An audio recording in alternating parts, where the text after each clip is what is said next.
another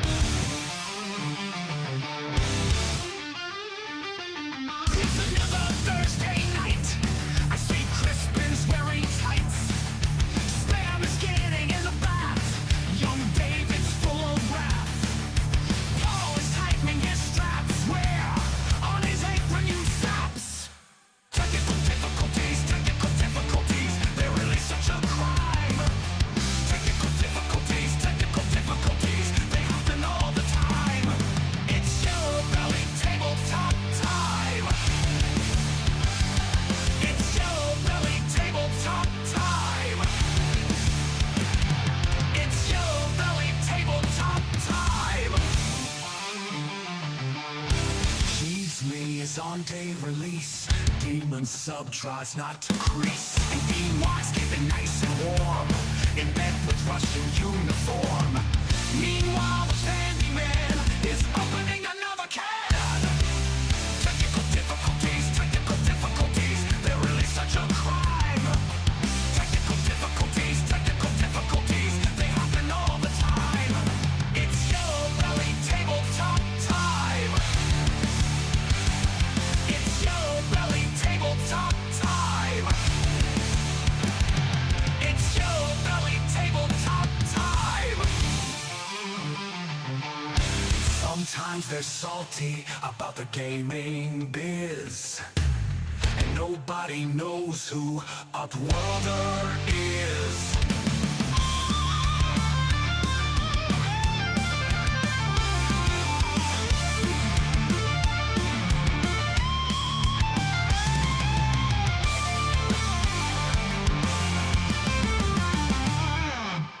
Technical difficulties, they're really such a crime.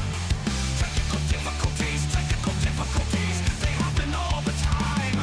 It's Yellow Belly Tabletop time. It's Yellow Belly Tabletop time.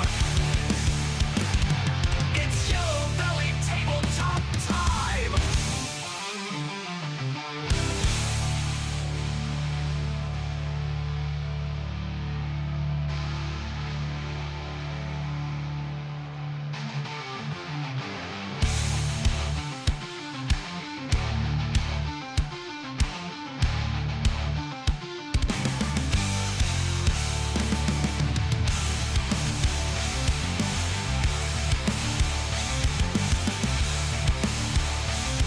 It's Yellow Belly Tabletop time.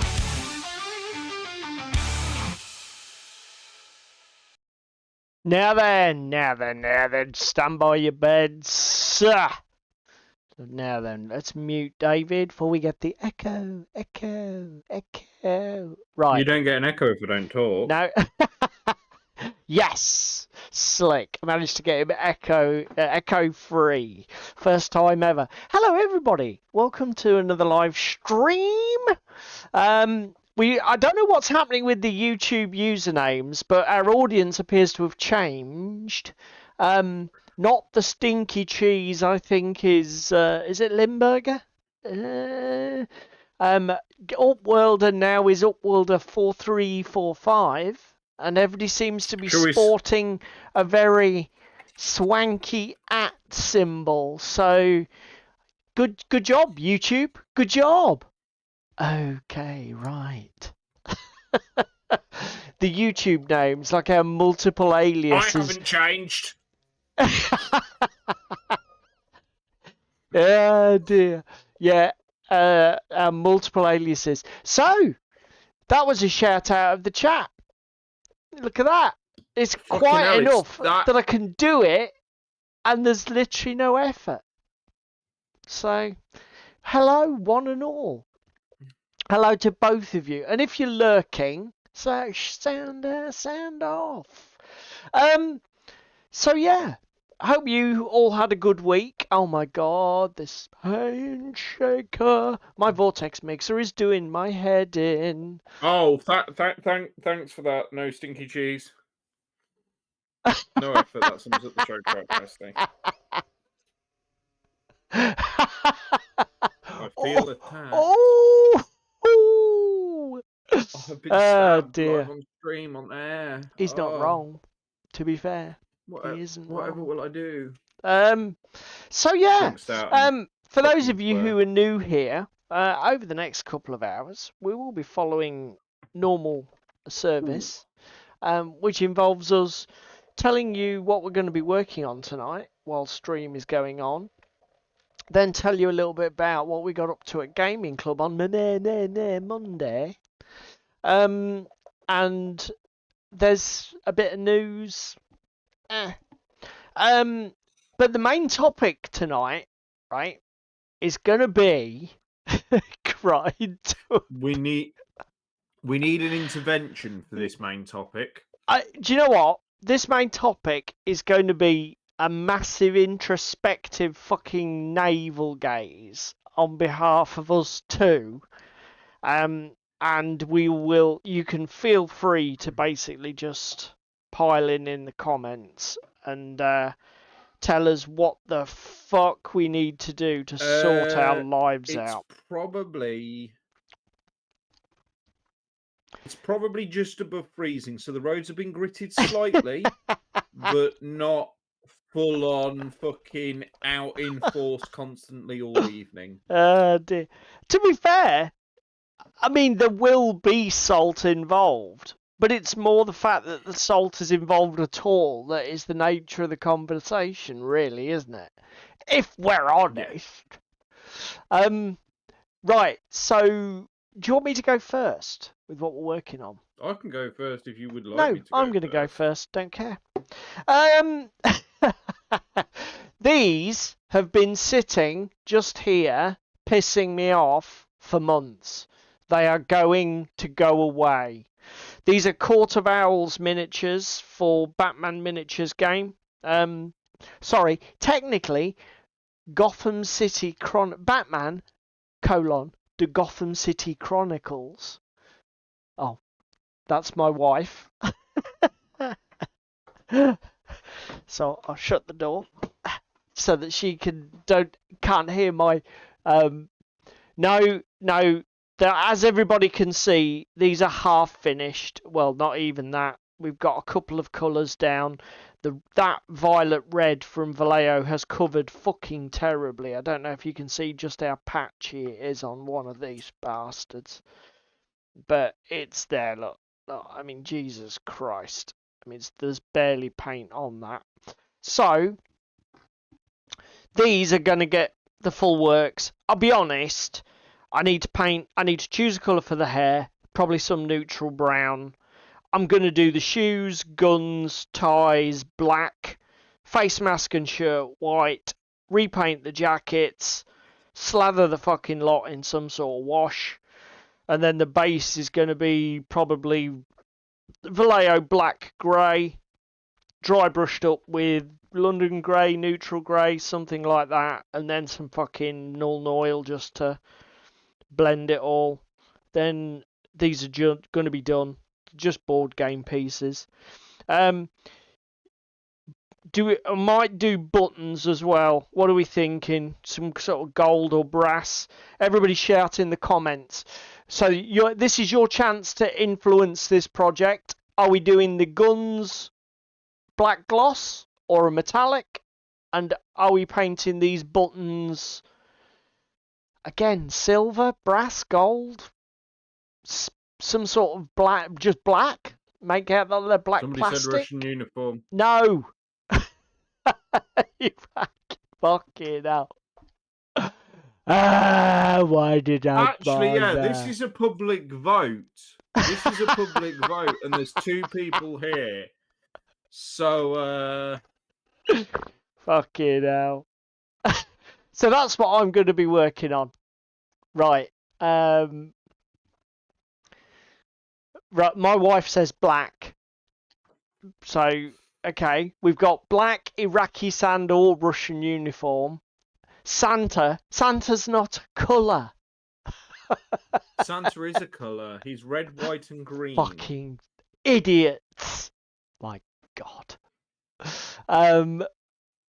Paint it. Right. 3, 2. Oh, hang on a minute. Properties. You hadn't put your camera.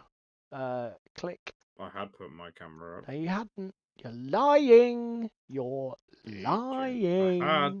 I had. It's been on since 2:45. Iraqi sand, what the fuck? My wife is surprised by the inanity of the chat. Oh, how naive. Oh, hi Ross. Just hang around. It will get fucking worse. Oh dear. Can anybody guess what I am painting this evening? Is this Fallout? What is that? Oh no, I know what it is because you've just been telling me. Do you need you need another hint, sir? It's Doctors. Yes. Rah. Fuck, these are cool. I haven't even seen these miniatures. You've never played them yet, have you? No, I haven't. So yeah, you're doing Carnivale. Yes. That is mainly what we are doing tonight. Yep. Tonight, he will mostly be painting his Carnivale. Carnivale. Boys and girls, Carnivale. Get rid of my camera. It's in my way. Go away, phone. Right. 3, 2, 1, you're back in the room. Yeah. Ooh. I've got some painting to do, but the doctor's guy that I did show has the biggest fisting gloves in the world. They literally come up to his shoulders. Okay. And that's what's on the equipment card, is it? Fisting glove. Yeah. Oh dear. Oh yay. Fucking pro acryl in your shitty bottles. Just bear with me a second, guys.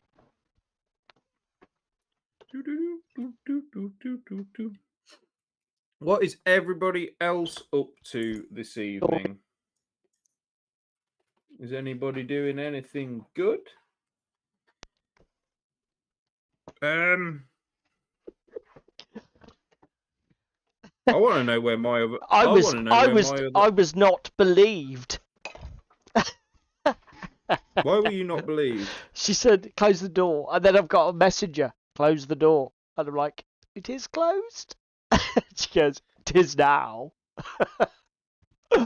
Whoopsie. She could fucking see for herself. Yeah, but that would involve coming out of her lair. But how is she interacting with chat, dickhead? Sorry? How is she interacting with chat? On her phone, watching the TV. Yeah, but she could have seen that the door was closed. She could have seen that the door was closed through the TV. That's true. Through the phone. That means, yes. So that tells you she's not even watching. She's not even watching. Ha!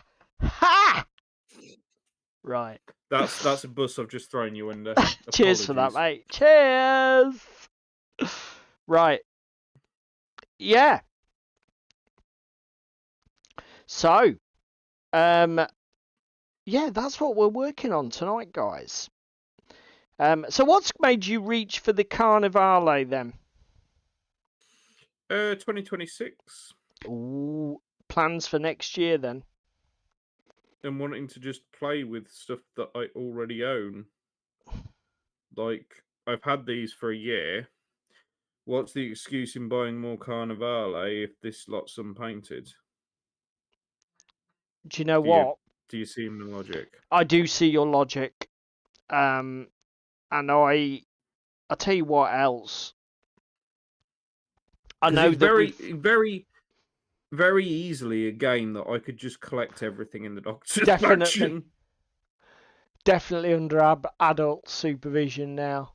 I was thinking about your staying on the no new games thing for 2027. 7. Listen to me. Well, you didn't complete 2025. Shut up.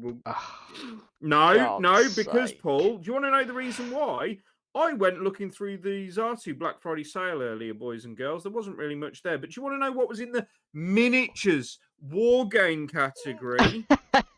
Rune Wars, boys and girls. Rune Wars was in the same category as 40k and Age of Sigma and all that shit. So Paul's sitting here going, "It's not a miniatures war game."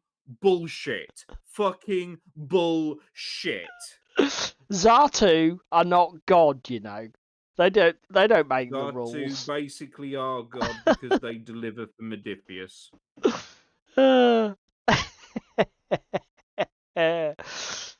Oh, so you said basically you were sending me that link for me to buy it, were you? I wasn't sending you that link for you to buy it, but I was just sending you the link to make you aware that you obviously broke your purchase promise this year and bought a miniature war game. Well, I'm so glad that I raised. I'm a cunt like that.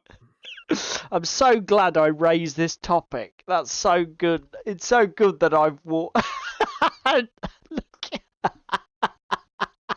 Yes. Et tu, Rosanna.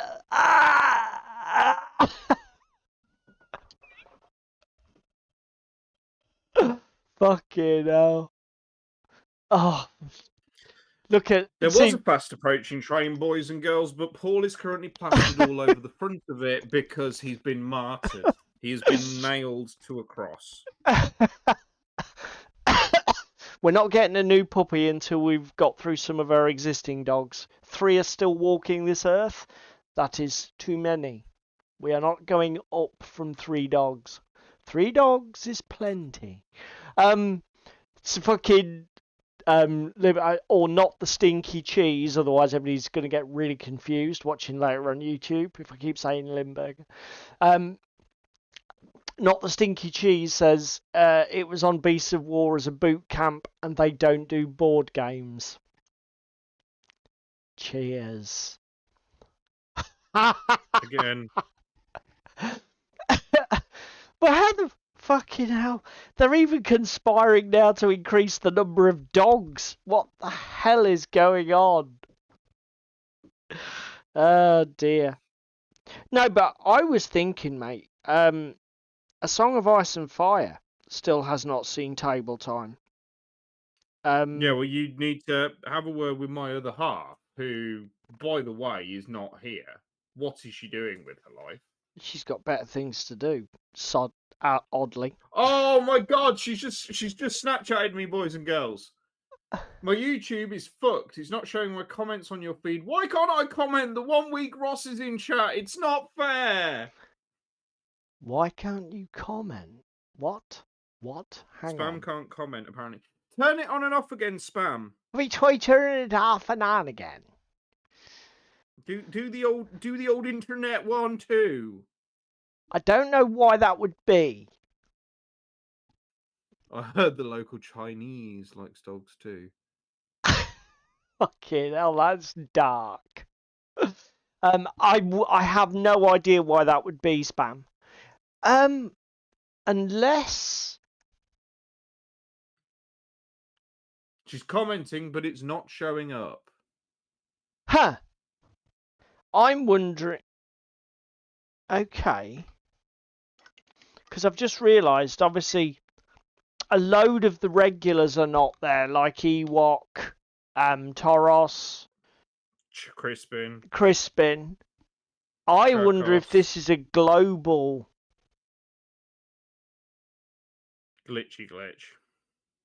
No, I haven't blocked anybody. Community moderation. What the fuck is this? Comments on, no moderation. I'll tell you what, though, it hit all of the retrobates in chat hardest. Discard the changes. Yes, please. Oh,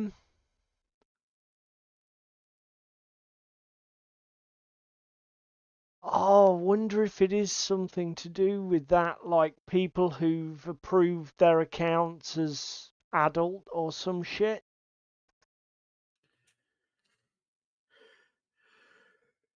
I don't know. She's checked her account. She's not blocked for swearing. Huh. You turned it on and off again. That's what I asked you to do. Hang on a minute. Anyway, boys and girls. If you are a regular, and I'm addressing this particularly to people like Ewok and that, and you can't comment. Crispin. Crispin. Ping me a PM. PM us or DM me on Discord so that I know that this is a global issue and you were not just busy or away. She's even tried turning the telly on and off again.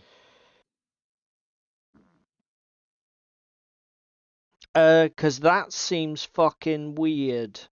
I wonder actually if it's worth me doing technical difficulties live on the internet Google foo and see if this is I'm gonna go have a Google for a minute.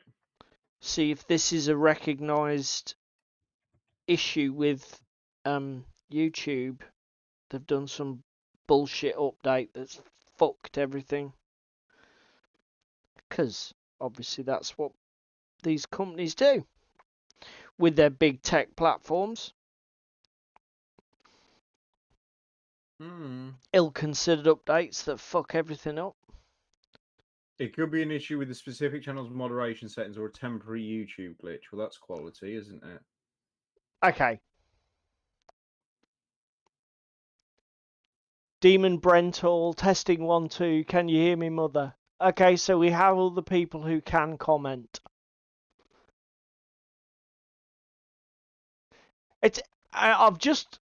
This is interesting that this is all these app names now, though. I wonder, have YouTube passed some sort of like fucking deadline where everybody's got to change to this app ID? Is that it?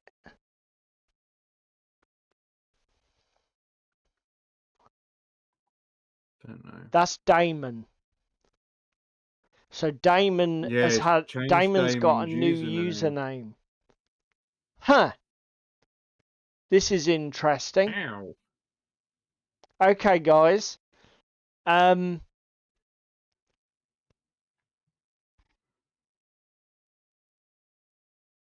I can't imagine it's got anything to being logged into Gmail. Moderation is turned off.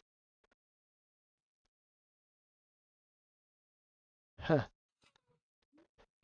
There's nothing I can see. Yeah.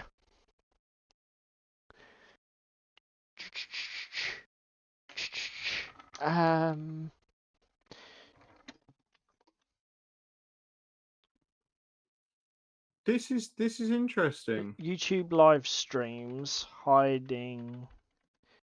Hang on, bear with me, bollocks. Commenters, November 2025. Ah, I've got my old phone, new phone, and can't comment on anything. Do I show up as watching? How many viewers do we have, Paul? We have 6, apparently, according to where I'm looking. 5. And usually when I comment, it comes up as David Smith, not Cookie Skater. Right. Let's go have a look at a previous video. Sorry, boys and girls, we're just technical difficulty on the internet. Okay. Yes, it does usually come up as David Smith. That is interesting. What the fuck's gone on here YouTube then? chat displaying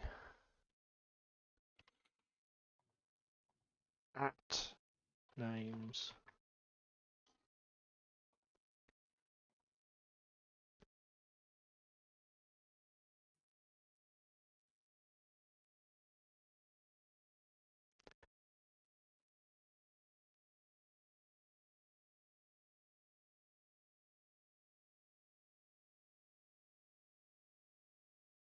Yeah. So basically, YouTube are no longer going to allow people to have usernames displayed in chat they have to have their unique @ handle.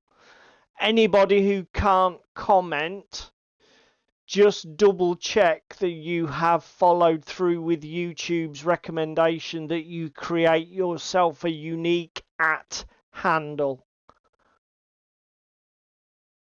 Because without one, you will not be allowed to comment in any kind of live chat functionality in YouTube going forward. So, there you go. Now we know. Evening, Toros. Toros has obviously done. Toros has atted himself. He's atted 1839.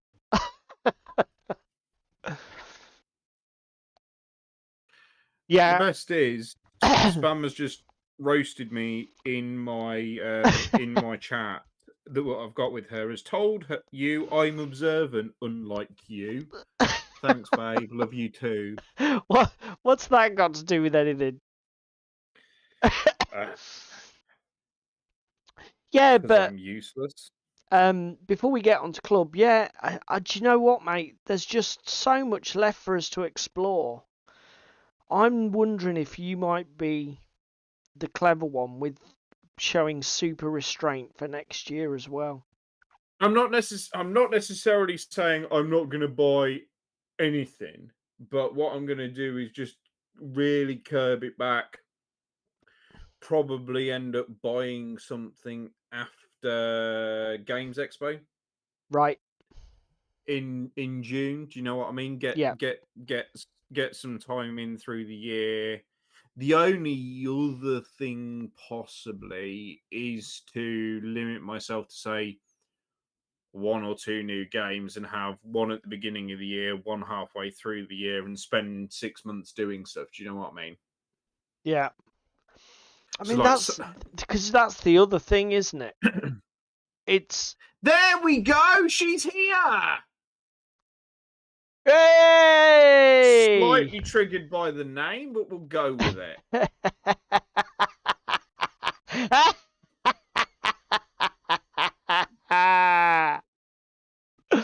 Brilliant. So there you go again, guys. Make sure you do your YouTube homework, or YouTube says no. Yeah. Again, I was thinking, right? Even without the new shit, mate, how many games have we got that we could just explore? There's stuff that we haven't played for months. The only reason I'm sort of saying is we'll come on to it with the main topic, actually. But I did quite like Saga, and I have been wanting to tickle the historical demon.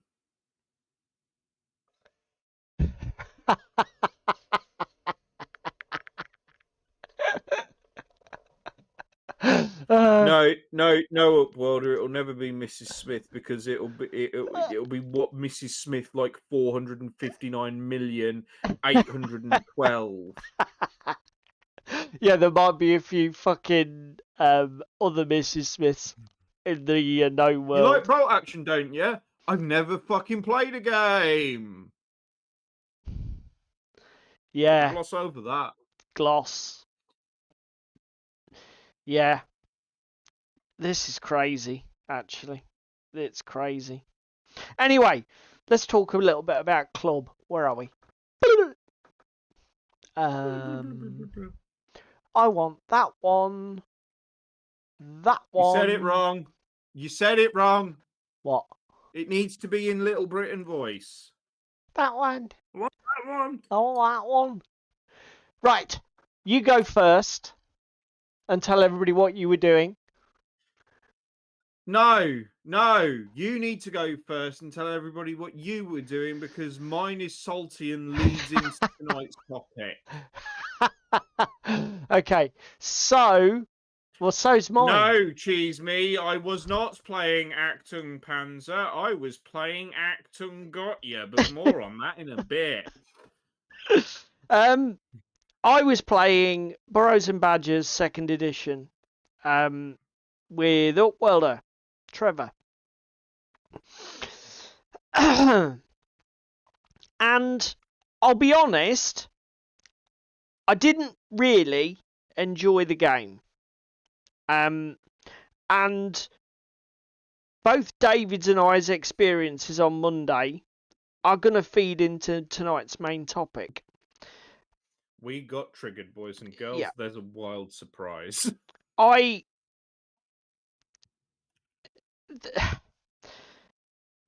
got a bit fucking yanked by...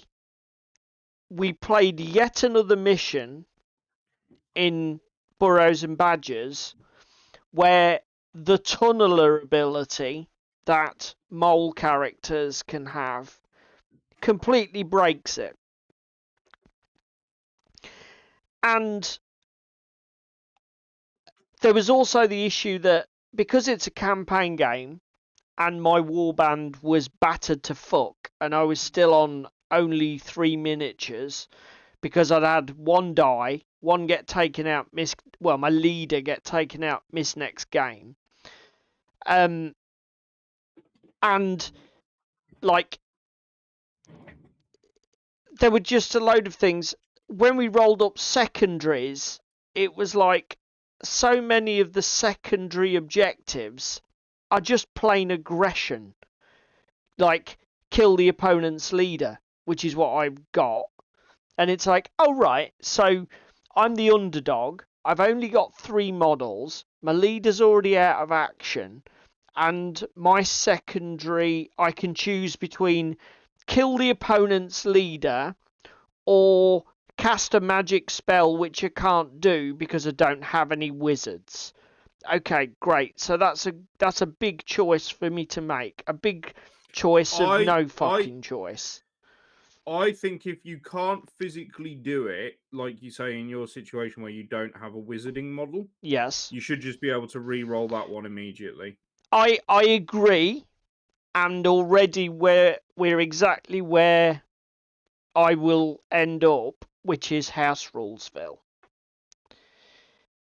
It's like, you know, talking to Trevor, because the other thing, there's a load of things, right? Okay, so when we... I don't even know where to begin. I'm that fucking pissed off. So, like, my warband was on the back foot because it's a campaign game and I'd had a bit of a hammering. Fine. That is what it is. But then a lot of the objectives in the game were frankly just skewed hard against me or broken.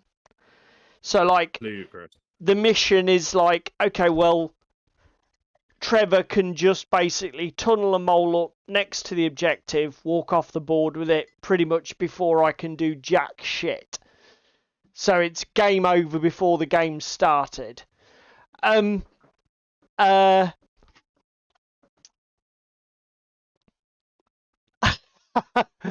watched Wind in the Willows. Moles are blind and crap at fighting.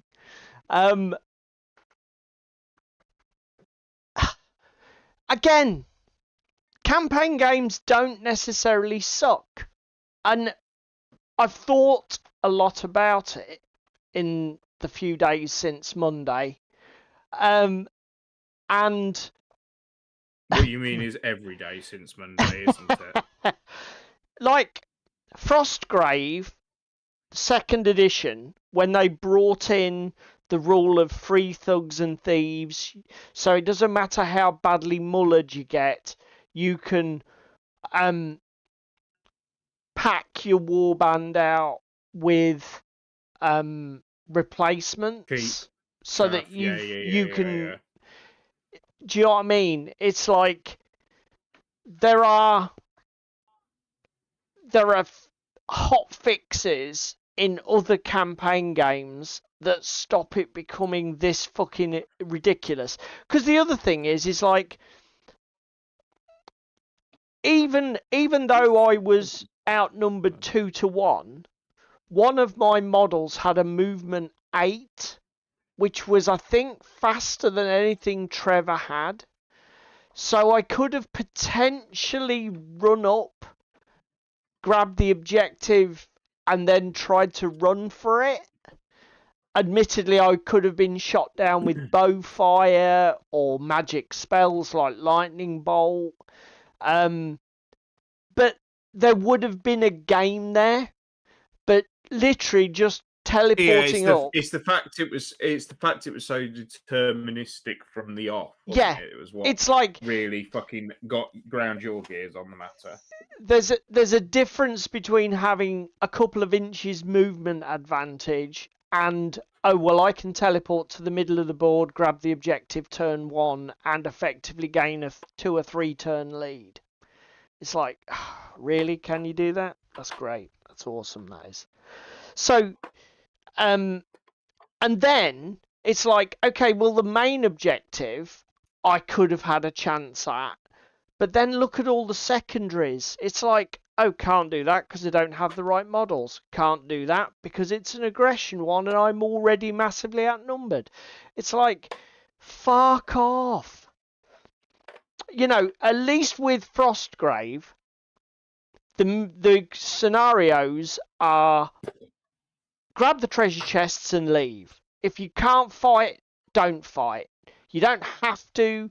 There's no extra incentive to fight or be a dick. Just grab what you can and leave. There is a game for you to play even as the underdog. The problem I'm seeing with Burrows and Badgers is that winners keep winning, losers keep losing. And the game is not structured to allow anybody with an underdog disadvantage. There's nothing there to give you a break.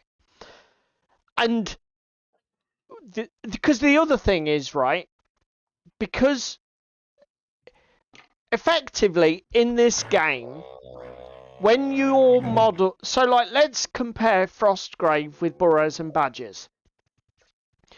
In Frostgrave, if a model gets taken out of action, if it's not the wizard or the apprentice, I believe you roll a d20 at the end of the game. If you get a 1 to 4, the model is dead. And you need to basically replace it. Then it's miss next game on 5 to 8? Yeah. If it's the wizard or the apprentice or a model that actually matters, I believe you have to roll a 1. Or maybe a 1 or a 2? Although, so essentially... 1 and 2. Yeah. Let's say it's 1 or 2. The chances are 1 in 10 that the model will be taken out. And there are equipment that you can buy that allow you to give a reroll, like sarcophagus or whatever, that you can add to your wizard lair, so that you can... There are loads of mitigations to stop the... stop your models dying. I'd be honest with you, Taros, that is fair. I did play a lot of Mordheim back in the day, and it did have the same issue. You could get fucking ruffle stomped, and in terms of a campaign, it made it unpleasant to carry on. It was just like, well, I may as well just build a new warband with my 50 gold or whatever the basic cost was. I forget now. So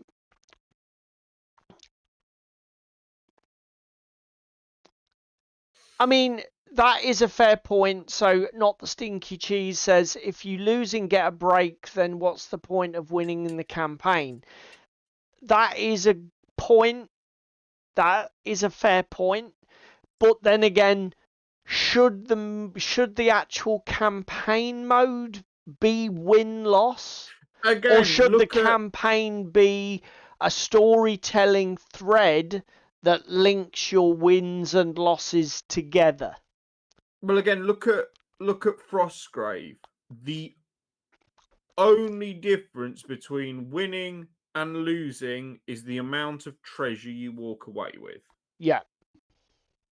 And some of your XP. Yeah, and experience if there's a specific objective. you've participated in the game. You might not have completed your objective, but you've probably cast enough spells between your wizard and your apprentice to have got a level. Yeah. A level is progress on your stats. Yeah. It is a step along the never-ending chain that is what's it called? Frostgrave. Frostgrave. I mean, the other thing is like we were saying, with mitigation, it's unlikely you'll lose your main protagonists. In Burrows and Badgers, every model that is even wounded during a game has to roll to see if there's a chance that they will pick up a major wound. Okay? If you get taken out of action... Basically, are you rolling for sepsis? Basically. If you get taken out of action in this game, you automatically have a -4 on that roll. So you're rolling a d8 at -4. And So if you get a 1, you're dead. So... Yeah, so 50% of the time, you get a 1. Yes. Yes, exactly. So, because of the way that works, as soon as you start taking damage, you need to bug out. You just need to say, hang on a minute, there's a risk I could get taken out here. It's not worth it. I'm fucking done. I'm leaving. I'm gone. So the game incentivizes you to just throw the towel in. It's like constantly you're like, can I throw the towel in yet? Please let me throw the towel in. It's like you can't throw the towel in before turn 3, I think it is. But as long as it's turn 3 or 4 or later, you can just, I'm done. Stop hitting me. I'm done. And it's just, again, I like some aspects of the game. I love the miniature range. I like some of the rules. But again, I'm just constantly... I need to fucking house rule this thing so that it's not a complete shit pile. And as we will come to later in our conversation, this seems to be in a situation I am increasingly finding myself in, where a game is but if I house rule this, and this, it becomes good. Yeah. So it's awkward, isn't it? That's what I played at club. Crushingly disappointed, but I'll tell you something, it's not going to stop me painting and collecting the models, because they are awesome. I probably will end up house ruling the game though, or trying to fix it so that it's not completely annoying. So what about you, mate? What? The fact that I played Act and got you? I like the way that he hasn't even given me credit for coming up with that. It's definitely a game that features Do you want to go back to the table, Paul, and then we can just discuss this with people? Yeah, I think I've put it up. So we played on a... Oh yeah, you might have been. I might be lagging behind. Yes, I am lagging behind. Sorry, you've got a few second delay. That's fine, mate. 6x4 table, 2 Panzer tanks versus 3 of the British finest Shermans. Again, is what it is. The game is okay. It's bearable, but there's so much that needs stripping out and removing. Initiative, I don't really get. I don't really understand the fact that you arbitrarily determine initiative and the fact that it's then for 3 rounds of play. Oh, okay. To then roll your minutes for the game. So yeah, it'll be like, I go, Richard went with 2 of his tanks, I went, then Richard goes with his final tank. We get 3 goes round the table of that, and then because Richard is attacking in round 1, he can roll 1d6 or 2d6 for the minute count. Okay. Because the scenario, for example, is 35 minutes. Okay. And when it gets down to 0, the scenario is over. Okay. So you can chop and change. You can go, okay, I want to drag this out a bit. Let's roll a single d6 because it'll drag the game out. Again, if you're doing really well and you want it to end quicker, you can roll 2d6 and hope for the spike to take 12 minutes out of the clock. There's that back and forth. That's quite nice. That sounds quite interesting, actually. What I do not like is the fact that the initiative system is bullshit. We have to roll what's called a radio check for line of sight first to make sure that this commander in this tank can talk to his mate next door to him or talk to his mate a couple of feet away from him on the table that he's got line of sight to. Okay, I get World War II radios are shit, but then it's like, okay, so we've both rolled radio checks. I've passed, he's passed. How do we then determine who's picking what tokens, who's looking at what? Because again, if you pass your radio check, you can look at your tokens and then put them down next door to your models. If you fail your radio check, and I think this is the only reason they deviated from the Warlord system of draw dice from a bag, was if you fail your radio check, you get your tokens, they're face down. And then you reveal all of them together when you go into that first step to see what the initiative order and the activation order is. Did you not want that paint?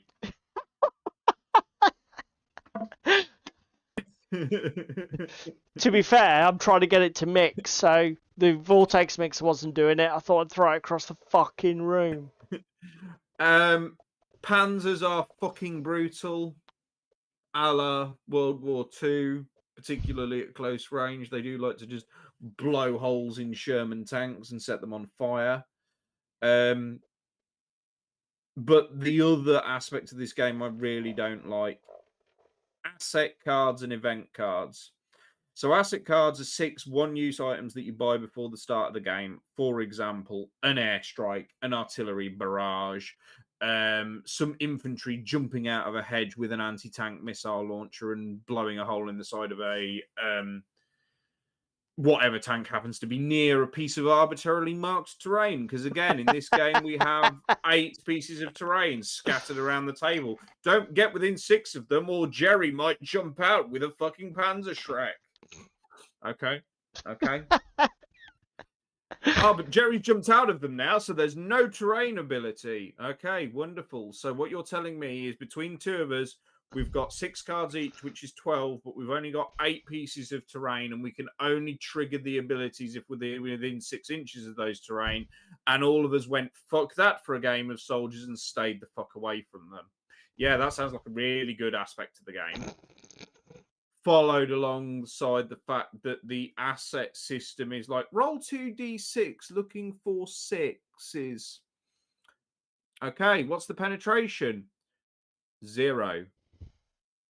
Against armor what? Oh, well, armor 5. So you need to roll a 5 or a 6 on a d6 to damage the tank. Okay. This is, yeah, fun.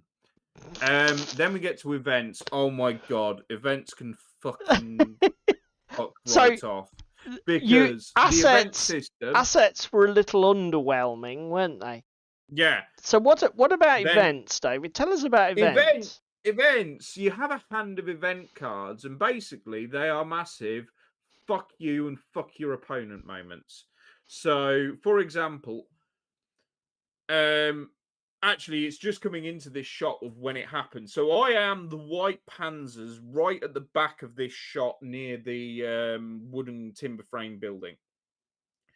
Richard has 3 Shermans rolling up as a line. He's got his lead tank that shortly gets blown to pieces, then his other 2 Shermans. The Sherman on the right of this shot is scooting along the hedge line. And as he's scooting along the hedge line, obviously I can't see him to shoot at him. Fair's fair. In Love and War, trees were surprisingly good to stop it. It's recommended to play on a 6x4, though, Cheese me. It's recommended to play on a 6x4.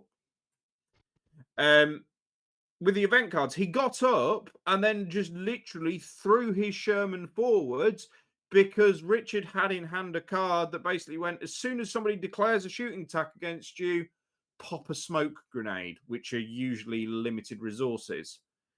Okay, wonderful. So I'm now popping a smoke, which is affecting my ability to hit.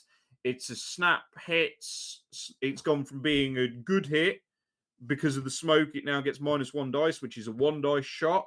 Well, that now becomes what's called a snapshot. So I roll 2d6, looking for 5 ups on both of them to actually get the hit. So I went from basically 2 dice, 5 ups, looking for a single success, to 2 dice, both needing 5s or 6s. Just because my opponent went, got ya. Similarly, just the extra I had a hand of cards that was extra armor. So it's like, okay, so you're going to shoot at the armor 13 Panzer with your penetration 8 weapon. So you're needing 5s or 6s. Should we just really fuck your day up and put improvised armor on that, making it 15 to 8, meaning you need 7s, which you can't get on a D6. Oh dear. Yeah, it's really not a fun game. Nice aspect of you can play with your 28mm tanks that you don't necessarily want to play bolt action with, but the rules and the mechanics aren't much better. Yeah, it is lighthearted. It is cool. And again, I'm sat here going, would I rather play Actum or would I rather play Flames? I know what my answer is, and it's Flames. Every single day of the fucking week. Yeah. Because the scale's better, you feel like a commander. This, you just feel like you're fucking a buffoon shuffling a couple of tanks around on a weekend maneuver. This is the equivalent of the TA, this game. Yes, we could do What's About Water Tanker, but this isn't my game. This is Richard's game. And to be fair, I did suggest that. Not the stinky cheese me. I did suggest that game, but I think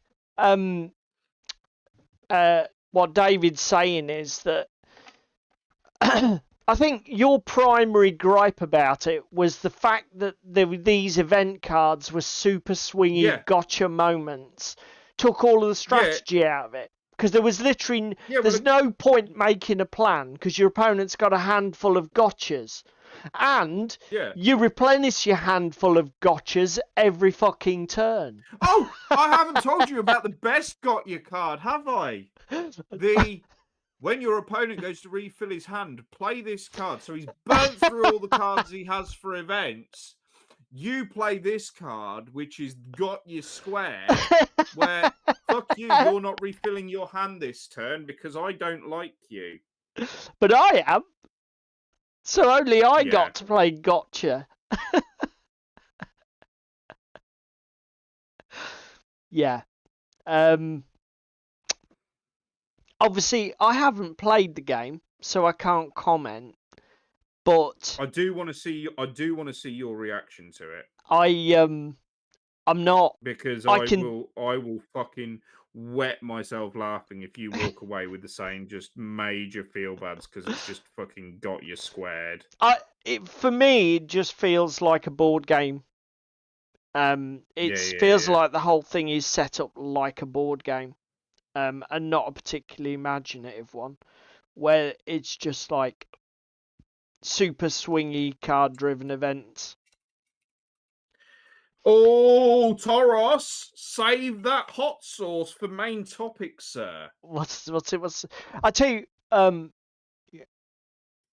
do you know what? Because you can't fucking clear it. because it takes you 2 turns to load a shell for your third action to be fucking clear the fucking terrain. Well, I'm being shot at by some Sherman, so I better deal with them as well.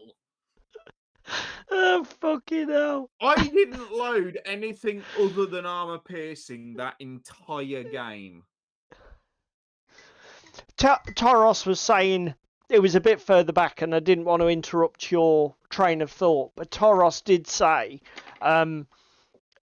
so basically the mole tunneler rule is broken in Burrows and Badgers, and you're right, Taros, and I discussed this with Trevor. I said, because again, here is where this is the thing that frustrates me, right? To summarise, the tunneler rule in Burrows and Badgers says the following. If you don't want to put the model on the board at the start of the game, you don't have to. If you then want to bring the model on using his tunneling ability, as long as you do it during turn 1, the model will come up exactly where you want it to be, with no error. There are the limitations are turn 1 alpha strike. Yeah. The restrictions are you can't be within 2 inches of enemy models or in any kind of terrain piece. So you have to pop up in the middle of nowhere. But that only is one of your move actions. As far as we could tell in the rules, you can then move with your second action, so you're not in the open for very long. Now, if you choose to delay when you come on, you scatter by using a D8, I believe it is, and then you scatter the number of inches equal to the turn number in the direction of the point of the D8.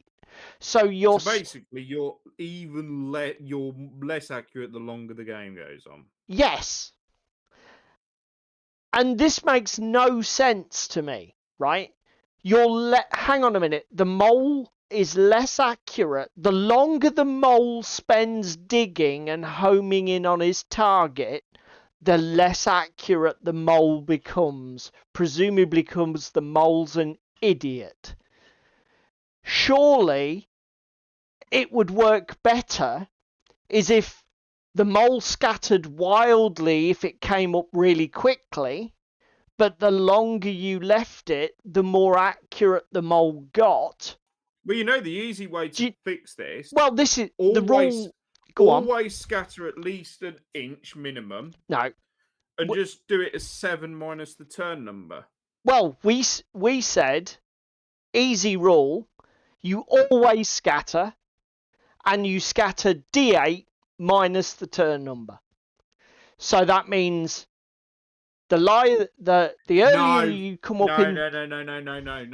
No. Because if you do D8... If you do D8 minus the turn number, you can still be subject to fucking random in later turns. Yeah, but again, it's a powerful ability to be able to come up anywhere on the board. That's what I mean, though. You can still get super accurate turn 1, turn 2. 1 in 4 times in turn 2, you're coming in exactly where you want to. No, 1 in 8. Because it's D8 minus the turn number, which is 1. If you scatter within an inch, you're still within your fucking base diameter. But if the scatter takes you into contact with terrain or miniatures, you do take D6 wounds. Do you know what I mean? It just comes to you. Yeah. And, I mean, again, the problem is we are now having a rules discussion because we're designing the fucking game. And as I said, I'm getting a little bit yanked by having to be a part-time game designer. I don't mind being a part-time game designer to change something to make it cool or personal, but to fix it is becoming annoying. Do you know what I mean?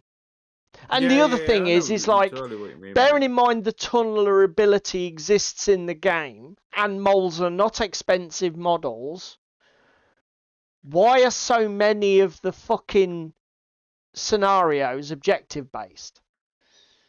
Why is there not a rule that says any scenario, any objective must be placed in a piece of area terrain a minimum 4x4? So it's like it can never be tunneled onto. It's just like, you know the rule exists. You wrote the fucking rule. Write the objectives or write the other mission rules so that they make sense in the context of the other rules you wrote. Yeah, I know what you mean. Fix it in your mind. Yeah. Again, I mean, the one other thing I will say in mitigation and in defense of burrows and badgers, we were playing very small war bands from the get-go because Trevor has no models and I literally only have about 8 or 9 models, so I literally don't physically own enough models to make 2 350 penny war bands to play the game at its full size. So there was possibly an element of we're playing with too few models. But again, that is only an argument when you say, oh, well, if somebody's bringing tunneler, I have to bring a tunneler as well. If somebody's bringing magic, I need to bring magic as well, just in case I roll these fucking secondary missions, which means I need a magic user. You know what I mean? And it's like, just give me the fucking freedom. I want to build a warband that's all squirrels with fucking bows. Can I do that? Oh yeah, but you need a tunneler. And have you got a mage? And you really need something with a big base, just in case it gets barged, or you need to barge something else. And fly's handy. It's like, fuck off. Yeah, but then similarly, by the same token, could that argument not be leveled at infinity? The fact that you need to include sort of a bit of everything. Yes, definitely. Definitely. But so just be careful throwing stones in glass houses. I have no problem with a game doing that, and an absolute crunch fest like Infinity. I feel it makes sense. But if you're playing a game like Burrows and Badgers, how in God's name does it make sense that you have to be really restricted and boxed in with your warband construction? How does that make any sense to anybody? Anyway, we've ranted enough. It's 9 o'clock. Have we got any news? It's the part of the show that we have come to know as the latest salty blizzard of nerdy sorrow. More news than you can shake the salt at. More news than you can shake the salt at.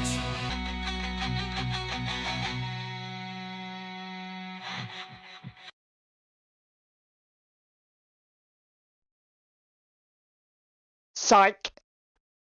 You thought we'd gone, but no, here we are. Right, get rid of that. So, a couple of news things. Now then, this one, mate, was one that you sent me. Battle Systems are doing a new terrain range. Can I play this without it going super loud? In fact, I can't. Oh, yeah, look. Here, look. We can see. There's game previews. There's preview bits, Paul. Now, because not only this looks obviously like a new terrain. Is this all new? Yes, this is new terrain set. terrain sets, plural. They because look we have pretty the fucking Badlands good. set But and the other set. are they also not doing an expansion for Maladum Didn't with look this at that. as well? Somebody Didn't look tell at me in the chat, am I imagining it, or is there going to be a Maladum expansion to go with this terrain as well? I thought I'd seen something in my news feed about that. Bushwood. I do like, I must confess, Battle Systems deserve a lot of credit. I have got their first original Kickstarters, and when you look at the quality of the shit that they are turning out now compared to where they started, I mean, they have not rested on their laurels. They have absolutely driven the train flat out to improve the style, quality, coloration, fucking the detail level of their paper terrain. It is looking pretty amazing now. I mean, it's still a bit flat and weird because it's basically just paper folded, but I mean, the price point's good. It's not fucking bad, and as David said, it's not expensive really. What's a Maladum? It was so Maladum was their you know, like, what was the space game? You know, they did a space game that was a bit role play-y, items in chests. I can't remember what the fuck it was called. Ala Dungeon Saga. Yeah, and then Maladum was their fucking fantasy version. What was? Which reminds me, you haven't got that to the table. No, I know. Don't. Just fucking don't. Let me just Maladum new expansions.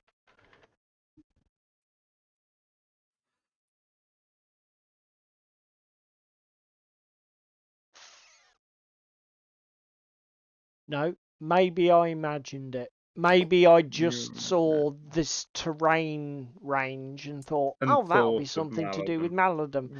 But still, never mind. Battle Systems. Does anybody... fucking hell. I'm being called out by Toros. What's Toros attacking you for? Space game. Core Space. Core Space. Thank you. I knew I hadn't Limburger. fucking imagined it. Core Space. Yes. So Core Space is their sci-fi game. Maladum is their fantasy game. Same idea. You have a group of heroes wandering around a little map. Shoot, pew, pew, beat each other up. Open treasure chests. Get toys. Fuck off. Campaign driven. Super cool. As I say, just haven't got it to the table yet. This one was another one you sent to me, mate. Ark World's Warp Miniatures. So have a shop. Miniatures or will have. Ark World fame, both digital and in-person resins and metals, now have a shop in Nottingham. It's actually really nice to see him doing this and going with the shop, etc., and everything else.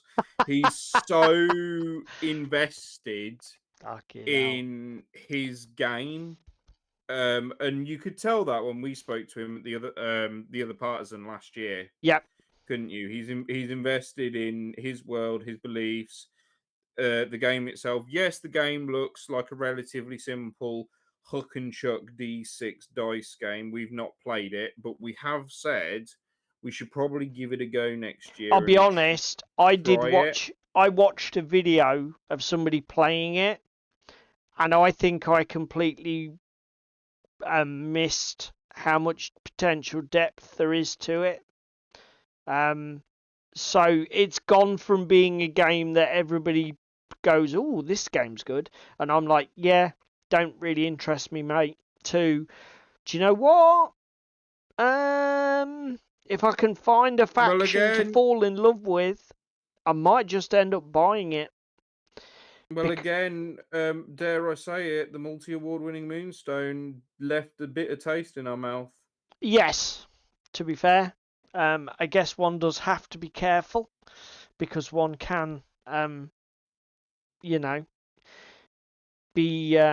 get the wrong impression. And to be fair, the other thing I will say, I don't know as he ever runs demo games. He tends to, certainly when he was at Partisan, he didn't actually have a demo space, did he? No, but similarly, mate, I think it's something we could just demo ourselves with the rules. Does he have like a free rules online? Yep. Oh, right. He does. That's, to be fair to him, then that's exactly why he doesn't do it. We should just fucking bite the bullet. Bite the bullet and do it. Grab some Burrows and Badgers miniatures or something and just fucking throw a few dice and see what it looks like. But I seem to remember the dice mechanic is not as retardedly basic bitch as I initially thought it was.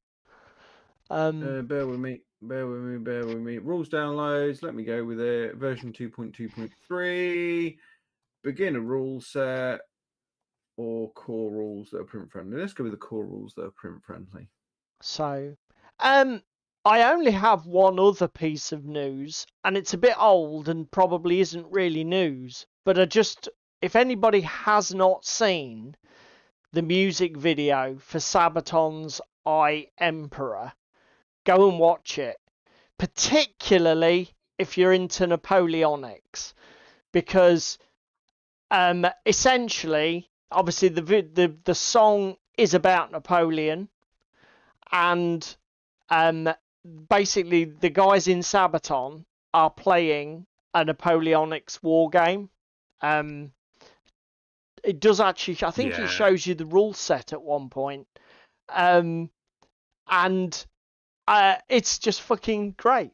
It's like I love Joachim in his fucking full-on Napoleon garb and just he's cosplaying and singing it out. Hat.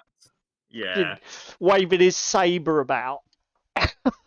and there is a full 20-minute video of behind the scenes on this. Yes, as well, there is. Yes, a making of. Because I think the guys in the band are actually wargaming nerds, or some of them are.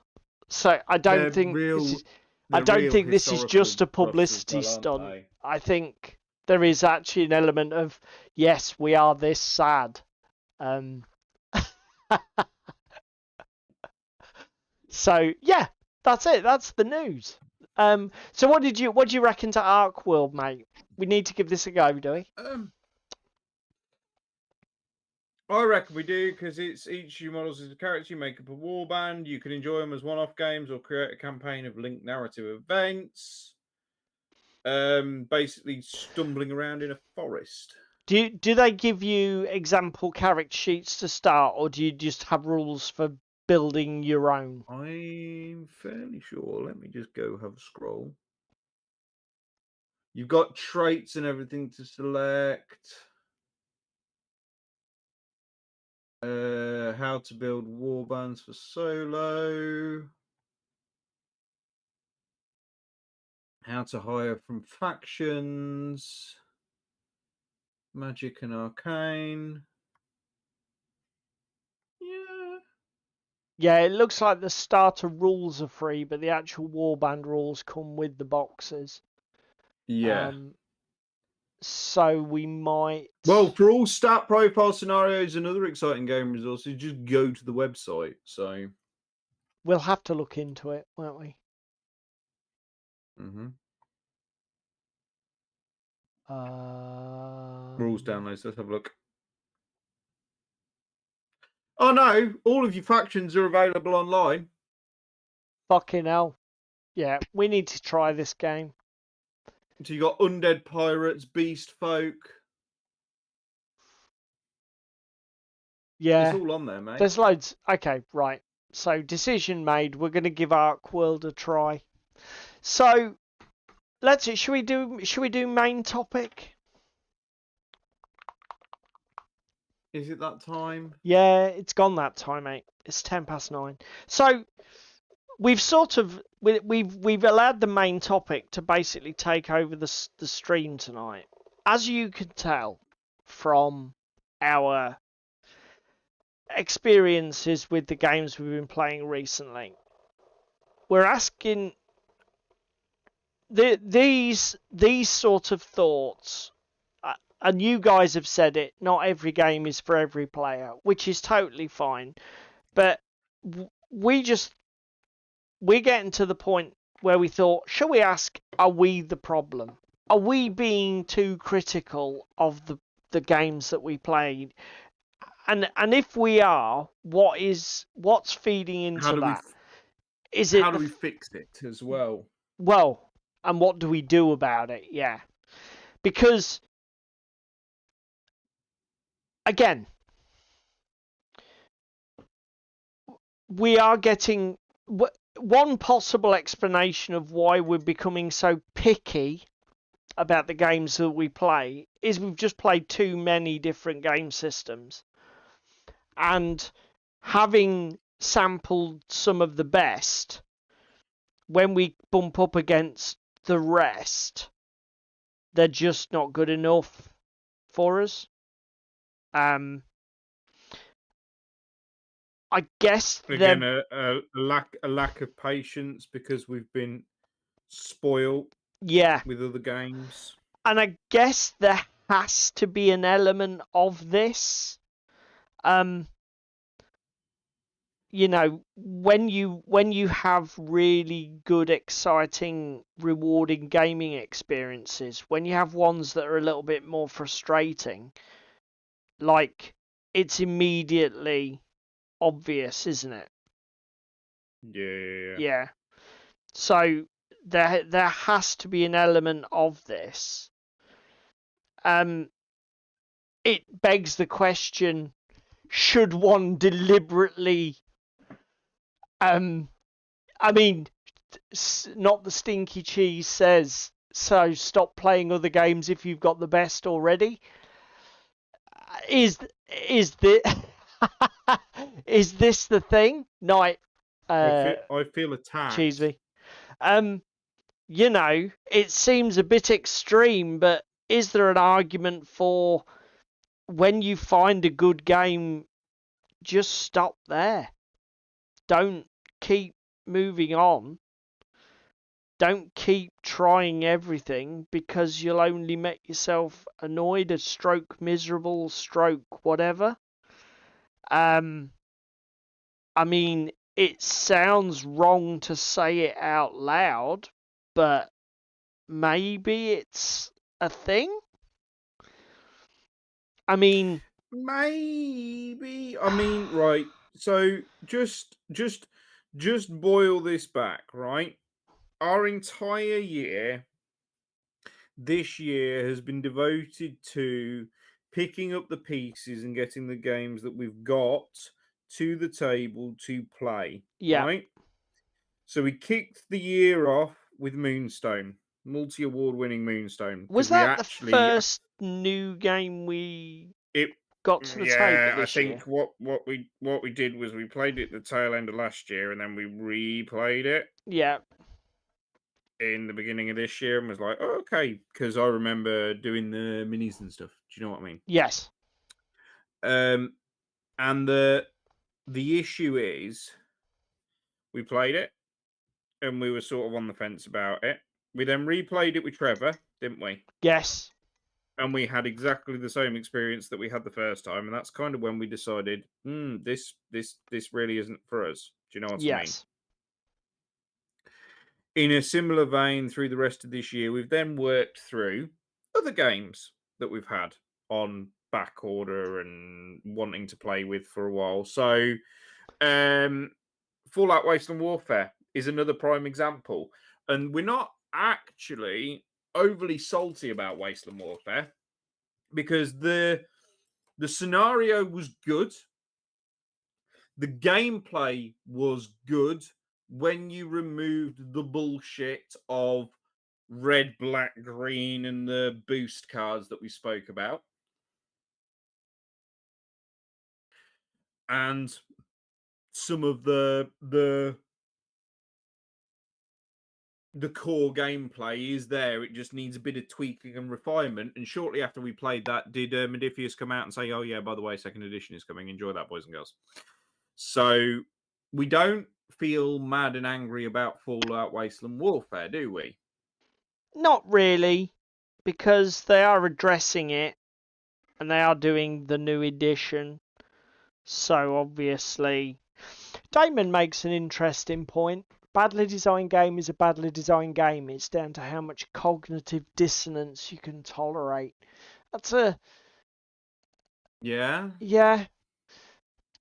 But again, the question on the table is there a case of too much experimentation or too much curiosity in the hobby? Well, again, look at... Should we be, as people who are old hands at this, is it at all appropriate to have a cautionary, don't play every game because you're going to hit some duds? Again, right? Just chasing through the other ones we've done this year. Wild West Exodus. The miniatures are beautiful. The terrain is beautiful. The scenarios are pretty cool. The activation card mechanic can fucking do one. Because it's all over the shop, isn't it, mate? And the design decision to basically leave the legacy models from first edition with no rules, basically, sucks. Hasn't helped matters. No. Because again, we said when we played Wild West Exodus, the fact that I was using the first edition posses, which were playable because they technically had rules, it was still a massively bad idea because the rules were so awful. The gameplay experience it gave me was terrible. So it was like, bad call. Should have been either given proper rules or just don't play these models because they're really bad. And again, I don't even necessarily know that this is a product of this year. And do you want to know why the reason I want to say that, mate? Go on. Flames of War. Yeah. You fucking careered off that so badly. Yeah. After the first two games that we played. And you've pretty much not played since, have you? No. I played 2 games against you, didn't I? But again, the game left me with no mad rush to play it again. No, but that's what I mean. Do you know what I mean? Yeah. I was the flip opposite. I wanted to get all the terrain sorted. I've played a load of times with Alex. Yep. He's pretty much the only guy that I can play the game with because he's the only other guy that's got it at club. And fuck me, have I had some fun and some good games, and we've messed around with some of the new rules and experimented and delved a bit deeper into bits and pieces. Do you know what I mean? And I don't because me and you are quite similar. We are 2 peas in a pod a lot of the time. Yep. But I don't get why there was such a vibe shift between the two of us for Flames. Because again, Malifaux. You introduced me to Malifaux earlier this year. Yeah. As a demo game. Yeah. Loved it. Loved every second of it. Do you know what I mean? The biggest decision I've got to make is what I want to collect and play. Yeah, which faction? Not the game is crap. Saga, similarly, last week, I enjoyed it. The reason I didn't fully enjoy it is the reason that I called last week and called before I even threw a dice in that game, which was the dice mechanics for generating your actions, because I cannot roll to save my life. And you knew it would give you dead turns where you couldn't activate models where you wanted to. Yeah, and similarly, this is part of the reason why I bounced off Wild West Exodus. I know it's a deck and I know it is finite, but the point and the principle still is I am not in control of what I can do. Even when I select a model, I don't necessarily have as many actions as I would like. Yeah. Again, it's again we can't although I don't dislike it for the same reason. My main issue with that deck was that it was just too fiddly, and I didn't understand. It's like the stupid initiative numbers. I didn't understand. I don't in the corner of the card, understand. you flip it. You flip in the card Yeah. for the initiative number, but you're not actually using it. Oh well, I've just thrown away my 5 action card because we were using that for initiative. I don't know, other than to actually tie the player to buying some asset, a card deck that you're going to print and make money off, which might be a reason to do it. But apart from that reason, I can't think of why you would do it that way. Do you know what I mean? And immediately you're like, that's a bit sus. Why are we doing it this way again? So I guess that's the first thing. Is like, is our problem we've played too many games? And if that is our problem, does it follow from that you shouldn't play too many war games? I'm just going to let everybody else answer that question, because to me it sounds wrong, but the sort of like the logic seems to follow through in a way that makes me feel uncomfortable. Well, again, I think the argument for both of us is we actually have quite short attention spans and we play different games to fit our moods. And as we've said previously on this channel, it allows us to have different opponents, people that we wouldn't usually play against. We're not just stuck in one bell house and one era constantly. We can chop and change and vary things up through the entire month, can't we? Yeah. Toros says, I do not like bolt action or flames, although I've only played first and second edition Flames of War.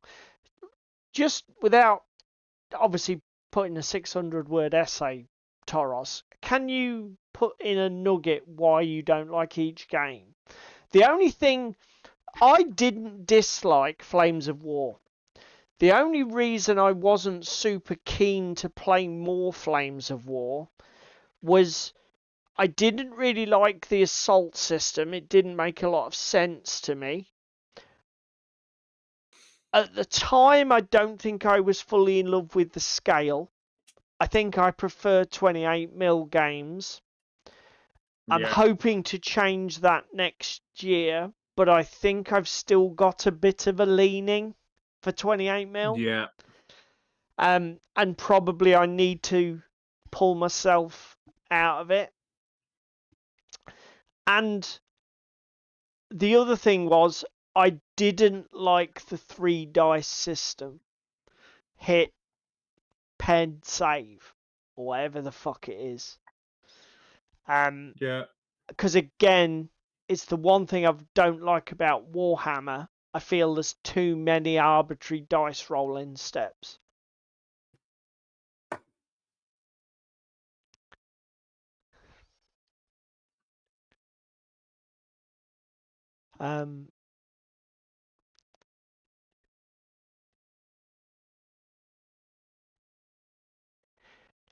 That is a fair one, Damon. When you find a game you enjoy, don't skim it. Dive. Yeah. Because particularly with war games, that's probably a smarter way to play than just Well, again, butterflying. Look at Carnivale. Yeah. We've played what, 5 games in the last 18 months? Yeah.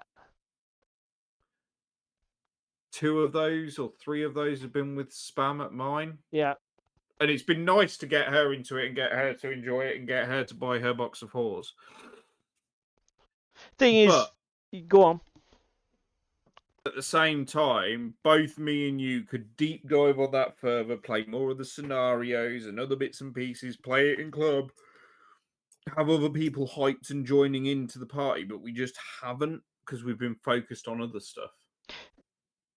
The other thing that I will say is I don't think we've played a game of Carnivale that we've walked away from and said that that was shit. And the only thing, I'm going to set aside the rulebook layout issues, but the only gameplay or mechanical thing that we've said is really not good in in Carnivale, is that secondary objectives deck.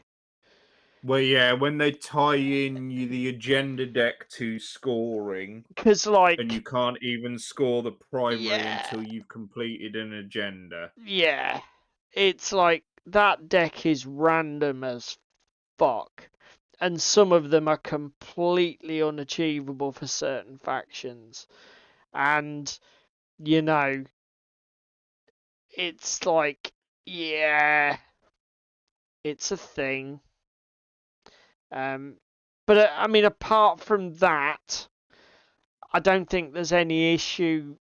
I don't think there's any area of Carnivale I've thought we need to house rule this or fix this. Your Strigoi with their flying. But then similarly, you would argue my doctors with your their shooting guns. Yeah. You see, that's what I mean, though. I do agree with you that the vampires' access to quite so much flying is pretty good and possibly a bit broken.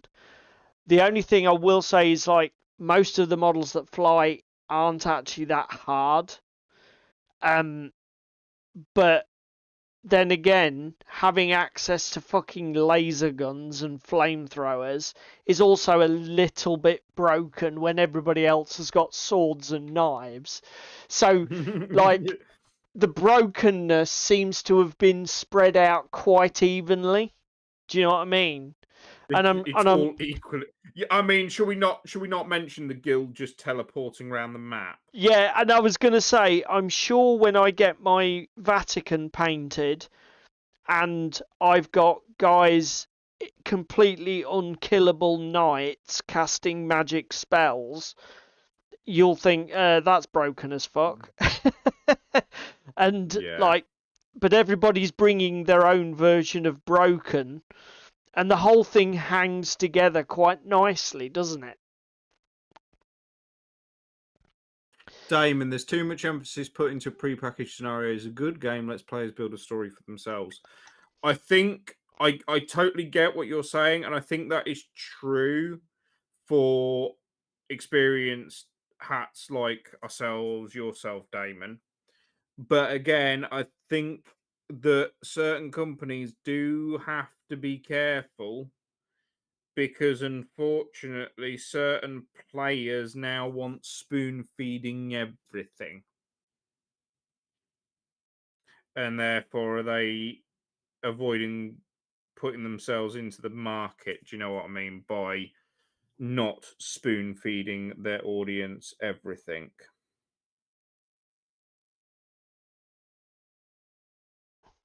If that makes any fucking sense. Yeah, I know what you're trying to say, mate. Me bolt action. Fair enough, Taros.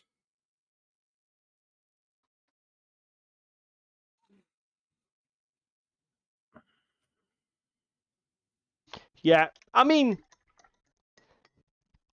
okay, that's fair. I mean, bolt action is not the most innovative. I mean, essentially, there is only one innovative element of bolt action, which is its random activation through dice.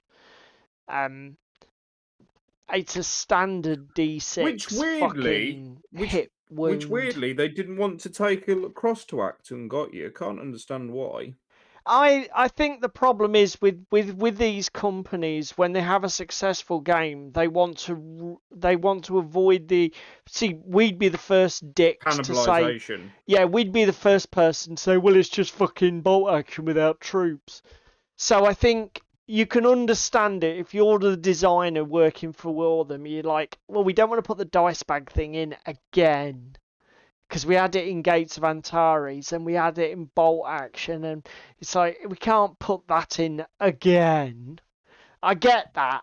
Even though it's a good mechanic, I can get why games companies go, don't do that. We can't do that again. Yeah. And I get it. I do get that. And to be honest, I want game designers to try to be clever, even if sometimes they fall on their face. You want people to try things new. I agree with. I know what you're saying, Taurus, about both games have artillery on the table, which is just wrong because that's not how it works in the real world. And to be fair, this is one of the things that my criticism of bolt action would be, don't bother with tanks. Okay? The only reason you allowed everybody to take one tank was because all the tread heads wanted to have a tank. It's a fucking infantry-based game. It's a bit like 40k saying, oh, well, we're going to have knights as a faction. I know that there are players who want to play knights, but knights don't fight Eldar Guardian squads particularly well. That is not a game that's very easy to balance. It's like, don't do that. Develop a game called Adeptus Mechanicus. Oh, you did. Right, okay, well, play that fucking game with knights and just play with your little soldiers and their transports and their guns with this one. And again, oh, but I want to have flyers. I know you want to have flyers, but how the fucking hell do 10 infantrymen with knives fight a plane? They can't. So we're not putting them in the fucking game. You see, at least with bolt action, they did realise that. So it's like, well, what are we going to do about airstrikes? Abstract it. You just have a spotter who brings it in and you roll the dice and there you go, and boom, boom, boom, pin counts, and that was it. And the plane, everybody has to imagine the plane go over the top. Yes, that's exactly what you should do, because that is not an intrinsic part of that game. Anyway, we've got a little bit off topic. So, we're the problem because we've played too many games. Another potential problem is we're the problem because we're not being open-minded enough about these games for what they are. Yeah, when we play a game, we're immediately going, yeah, well, this is from this is from that. Why would I play this? Because actually both of those do it better. Yeah. I've already got both of those. It's not the fact that we've encountered these things done better elsewhere, mate. I'm not trying to make that point, because that's sort of a way of restating the one we've just said. What I'm saying is like, you and I play a game and our first instinct is, that's stupid, or that doesn't work very well, or why the fuck would you do that? Instead of actually, being embracing it. Do you know what? That's quite a fun idea. That works really well. And glossing over the things that don't work quite so well. I mean, let's forensically dismantle our two experiences recently. Okay? I'll go first. So, Burrows and Badgers. Reading the rulebook, love it. Every model has a scalable stat. So D4 to D12 describes your ability to do something. Brilliant. Love it. It's all cute little animals. Brilliant. Love it. Your warband building is really granular. You can buy individual pieces of equipment. You can buy individual spell ingredients. Every model can have a completely customized loadout. You can spend as little as 25 pennies on the model or fucking 75 if you want to be a complete psychopath and load him out with gear and fucking equipment and, you know, bloody spell ingredients or whatever. Okay? So everything is looking great. Then you start to play the game. And it's like, oh, this fucking campaign thing where stuff dies. That starts to get a little bit old, a little bit quick. I mean, I don't mind picking up minor injuries, and I don't mind there being a chance that I lose my models. But, you know, bearing in mind, Trevor and I only played, I think, 4 or 5 games of the Burrows and Badgers. 2 first edition, 3 second. I went from a 5 model warband to a 3 model warband for 3 games. It's pretty fucking over the top lethal, to be honest. Yeah. Can I also just add, in the middle of this, the fact that they've removed certain toolage between first and second edition, like the hide action, yes, that would make you more survivable. And again, I can see how one of the reasons you did remove the hide action was because the hide, coupled with ranged fire, is broken.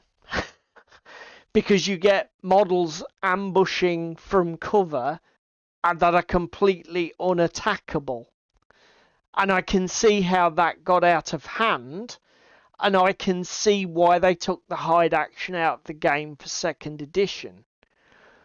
But again, they just seem to have created a load of other problems. Another thing can't get my head around is the critical mechanic in Burrows and Badgers. David and I have long advocated that crit mechanics are one of the worst things that can be put into most games, and that they rarely, if ever, improve a game. And the problem with the Burrows and Badgers one, there's an element of cleverness to it. So if you roll the highest value possible on your dice, you get a +7 to that value and a massive jump up in the effect. Your critical effect is bonkers. Also, because when you roll a d4, 1 in 4 attacks will be a crit, whereas on a d12, only 1 in 12 or 8% of the attacks will be a crit. There's a massive skew that models with shit stats crit more often. But the problem with that is, although it does balance things, it means a lot of the core mechanics of the game lean into crit fishing. So everything that re-rolls is brilliant. Something that adds a +2 to your roll is shit compared to something that just allows me to roll twice. So, for example, there is an action called focus. So you focus, and the next action you add 2 to your dice roll. Okay, I could do that. Or I could just attack twice. Because if I attack twice, I roll twice, and I'm looking for crits both times. So I've got double the chance of critting. See, it's just like, no, it doesn't work. Yeah, It does we've not mentioned work. it repeatedly that crits are a slippery slope. Yeah. And I think that's the biggest thing you've walked away from, because again, you sit there and go, "Oh, well, actually, it gives the little shit guys a chance, right?" The only single crit mechanic both me and you like is the crit mechanic in Frostgrave. The new edition of it. In second edition, yeah. Roll a 20, get a 20, add 5 to your score now. Yep. And the other thing that I like about it is if both players crit in a close combat, they both deal damage to each other regardless of the rolls. No, not true. It is true. Because if you... No, it's not true. It is true. Because if you... No, it's not. Because if you crit with fight +1, you're 21. No. If I crit with fight +4, I'm 24. You but compare the fight value. It says quite specifically in the rules, if both players roll a crit during a close combat, they both deal damage to each other. Where is that then? In the fight section. Allow me to get my rulebook.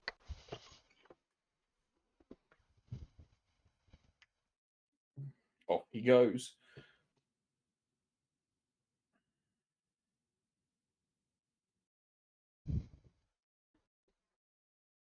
Hang on, it's here. It wasn't even leave the room time, was it? Oh shit! Sounded expensive. Don't go through it. Don't go through it.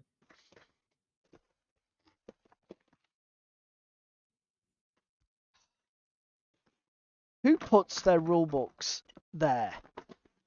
What is wrong with these people? Did you get the book out of your Arkham box, by the way? Yes.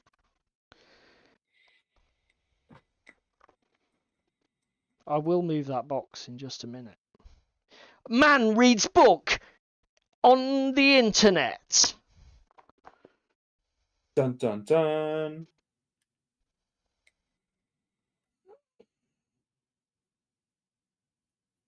The other thing I do want to add to this discussion while man readeth book on the internet is book layouts and rules organisation for us is something we're picking up on way more now.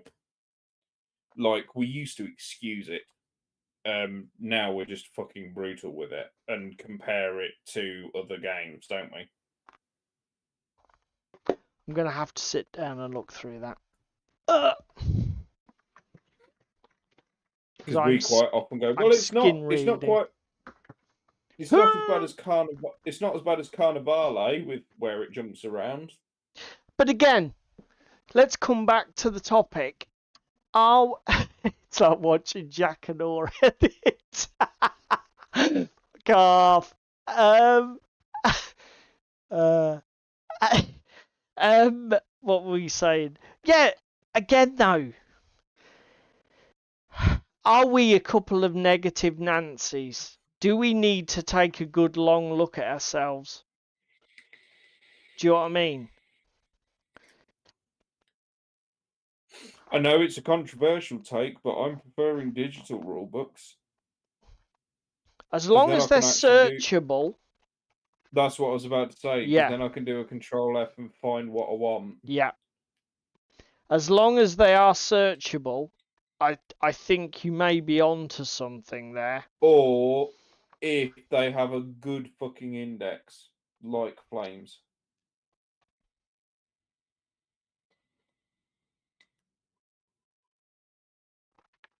You found it? Here we go.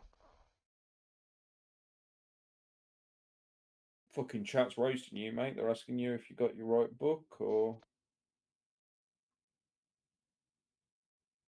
Yeah, okay. Under critical hits, it is possible for both figures to score critical hits, in which case they both inflict damage, regardless of what the numbers are. Okay. However, and obviously that is close combat only, if a defender ever rolls a 20 in a ranged attack, the target's natural 20 trumps the attacker and it misses. Okay. So if the and again, it doesn't matter if the attacker had a 24 and the defender had a 21. If they both roll the crit in a close combat, they both damage each other. So it's like mutually assured destruction. And in a ranged combat, advantage goes to the defender, which again is part of the ethos of nerfing ranged combat, which came in with 2nd edition. Yep. Yeah, being roasted by the internet. I'll be honest, I don't know about this business about because this is the crux of this is the one that's really, are we the problem? I think I have to be fair to the internet and say, yeah, mea culpa. I think you and I are a bit too negative. We're not innocent in this. Sorry? We're not innocent in this, no. Are we? I don't think there's anything wrong with knowing what you like and what have you, but I do think that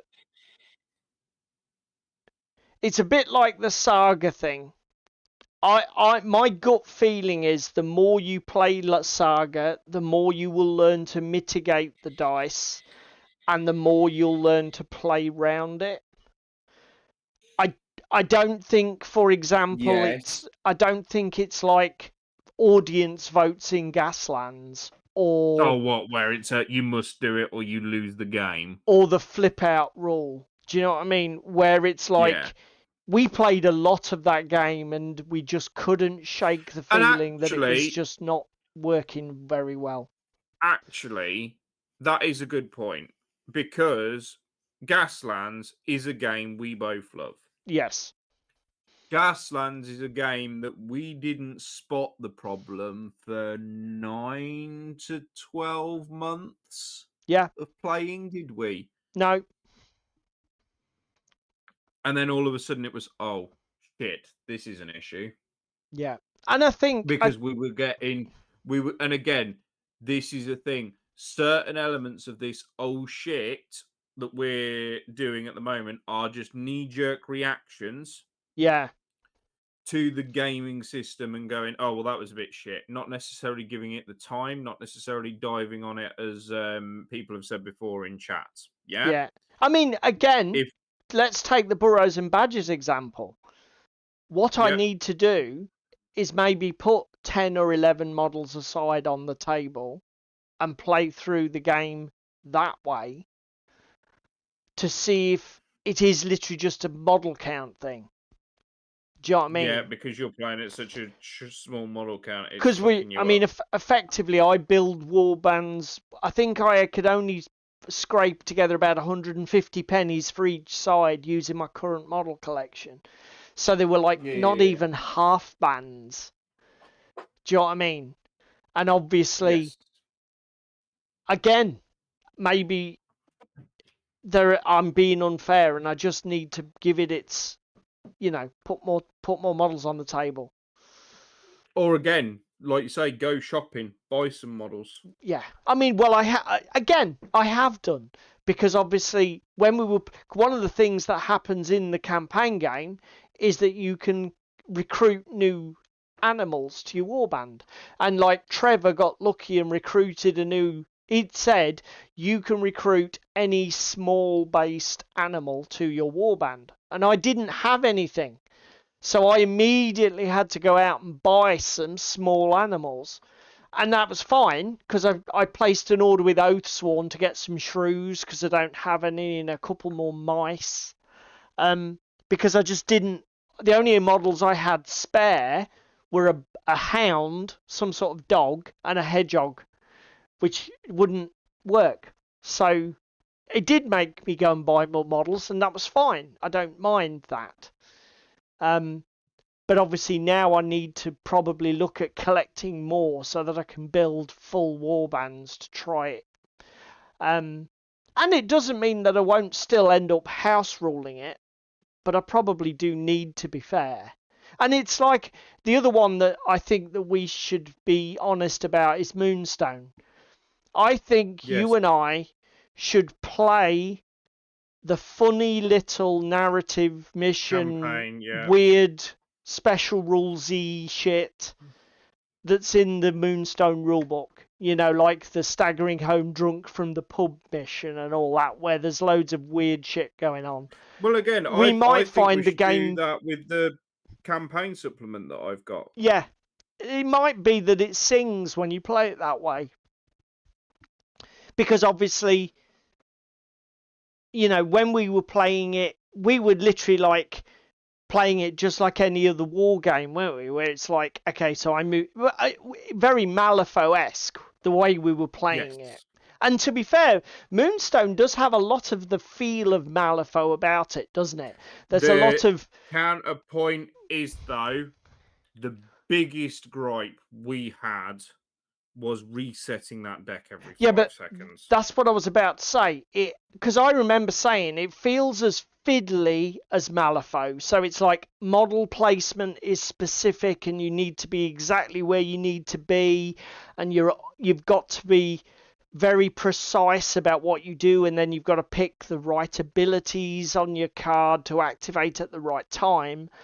Yeah. And then you get the decks of cards out and it's all just a fucking random shitfest. Whereas at least with Malifaux, you've got your Hand of Fate, you've got a standard playing card deck, so you can do almost an element of card counting. How many kings have I seen? Well, I know I can cheat, but my opponent might be able to cheat, but he's only got 2 cards in hand. Do you know what I mean? There's more strategy to that than fucking shuffle shuffle up. How many reds did I get? No red 3s. Well, I guess I'm not bluffing then. Fuck off. Do you know what I mean? Yeah. See you later, Toros. And and again, I think the biggest problem is if we were going to house rule Moonstone to make it work, it would be to increase the card count, keep the ratios the same, but increase the card count. Yeah. So that we could go the majority of a turn without resetting. Yeah, because again, rebuilding those decks and reshuffling everything up, every attack action was fucking grinding. It's just a huge time sink. Damon makes an interesting point. You're not the problem. People saying that you are wrong for not enjoying a game that they think is the hottest game ever are. There is an element of that, Damon. And do you know what? One of the things that I think that you guys have had right since we started talking about this nearly an hour ago is that not every game is for every player. And there are just games that you're going to play and you're going to think, no, I really don't care if I never play that again. And I strongly suspect Moonstone is going to be one of those games for us. Warcrow was one of those games for us, wasn't it, mate? Oh, Warcrow. Yeah. Well, again, we tried a demo game of Warcrow. We walked away from it, and our first immediate reaction to it was, we need to remake this in fantasy. We need to remake Infinity in fantasy. Yeah, we're going to make Infinity fantasy. It'll be fun. Warcrow is bullshit in comparison to Infinity. Yeah. When they had such a good IP and license. What were they thinking? But again, to be fair, Corvus probably didn't just want to reskin Infinity. They wanted... And similarly, there will be people out there on the internet that are like, what are those guys fucking on about? Like, Infinity's bullshit. Infinity's fucking grindy. It's fiddly. It's twiddly. There's too many rules. You've got to... you got to fucking memorize everything. You've got to know about your AROs. You've got to give your opponent opportunity to intervene on every single one of your actions if you're in their reaction area. And do you know what I mean? It's like as games go, that is fiddly as fuck, boys. What are you complaining about?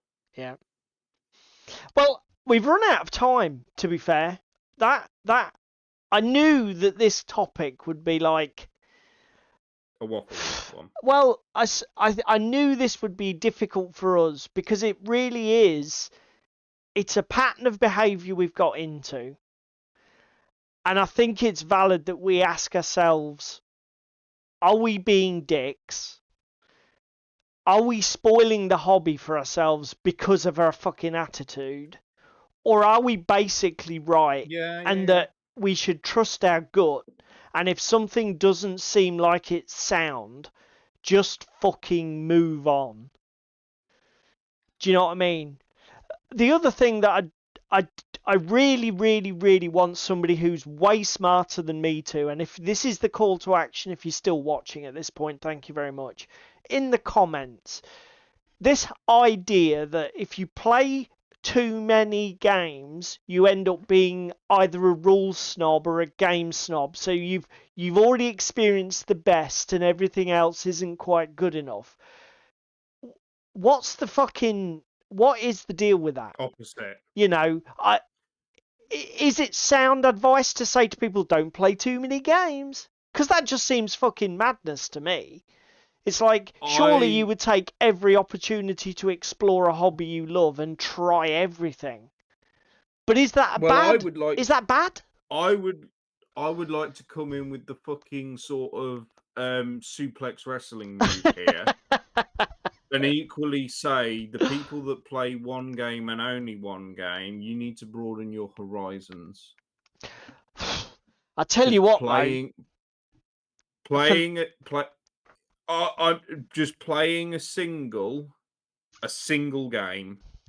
You don't get to necessarily have the enjoyment playing different theaters, so sci-fi, fantasy, historical, for example. I'm not saying you have to play everything. I'm not saying you have to have more than 2 games. But all I'm saying is don't be so beholden and campy to one particular rule set and supplier. GW. Yeah, but to be fair, mate, how many Games Workshop, how many 40, not even Games Workshop, how many 40k fanboys that live, breathe, eat, shit and die that game and never play anything else are as happy as pig in shit, and there's me and you, mad old men shouting at the sky on the internet. Who's the clever one? Oh dear. So there we go. So that's it. Before we go, can you come down to my desk, Cam? I think so. Video Ninja, David. Oh, bloody hell! Explosion in a paintbrush factory. Go on then. Talk us through it. Evening, Shakos. Fucking hell, mate. You're late to the party. We've got... Oh, David, where's your camera? David!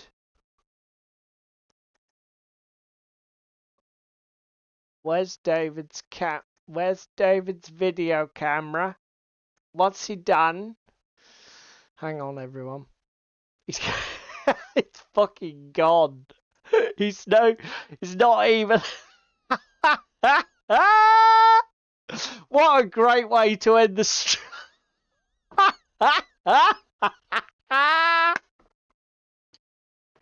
What a great way to end an episode of Technical Difficulties. Brought to you.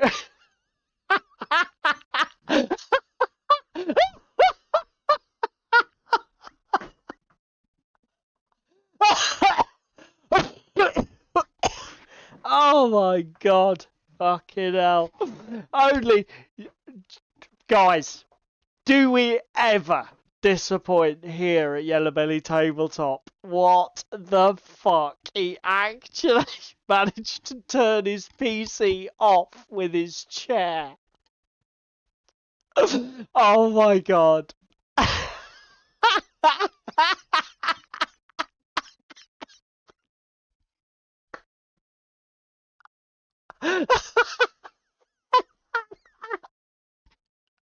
Oh dear fucking hell.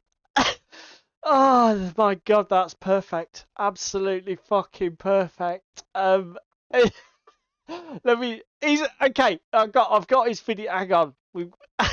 I've got his phone.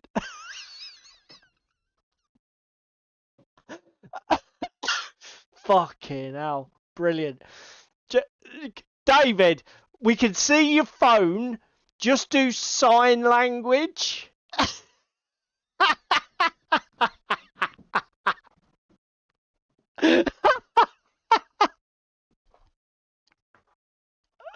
Oh, fucking hell. That's brilliant. Dear.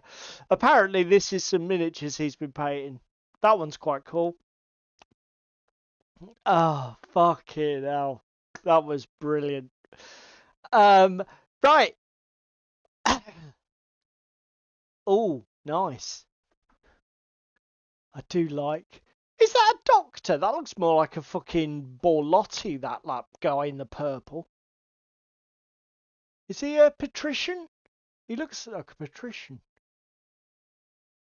Are you doing some patricians as well? Or what's going on? Or are they actually doctors? He's typing furiously in the chat now. This is fucking. Do you know what I mean? What other live stream could you guys go to where you actually watch the hosts interact with the chat in the chat, because it's the only fucking way that they can actually get the show together? I mean, we spoil you. We Patrick's. You want to go some Irish there, have you? It's got some Patrick's. Oh right, great, fantastic. Okay, now. Oh, that'd be brilliant. Yeah, fucking. Fucking hell. Right, okay. We're gonna call it, because that's just as if I don't even know what to fucking say now. Thank you, first of all, to everybody in the chat tonight. Awesome. Having our co-hosts, our co-stars, if you like. If you were able to join to tonight's chat, we appreciate it greatly. And if you want to join us next week, that's the place to be, over in the chat. Thank you very much to you guys. If you're watching along later on YouTube, thank you very much to you as well. If you can only find time to do one thing, click the like button on the stream. We regularly get a good number of likes, and it's just a small thing for you, but it's a massive thing for me and David. And it helps a little bit with the YouTube algorithm. If you want to do the share, comment, subscribe stuff, you do that if you want. It's your YouTube, use it how you like. Again, every interaction helps.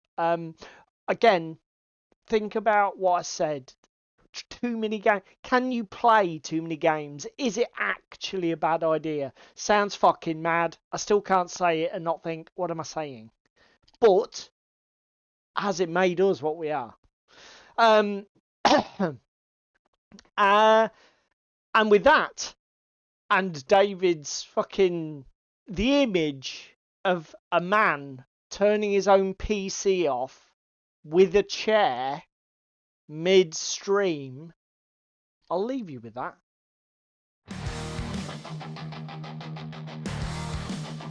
It's another Thursday night. I see Crispin's wearing tights. Spam is getting in the bath. Young David's full of wrath. Paul is tightening his straps. Where on his apron you saps. Technical difficulties. They're really such a crime. Technical difficulties.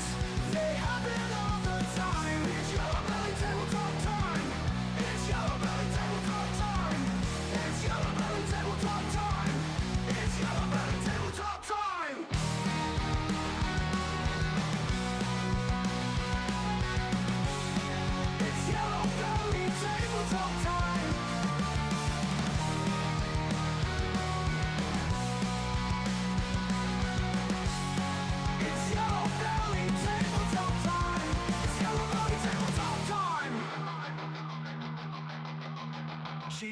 is on day release. Temperature tries not to crease, and Ewoks keeping nice and warm in bed with Russian uniform. Meanwhile, the handyman is opening up the can.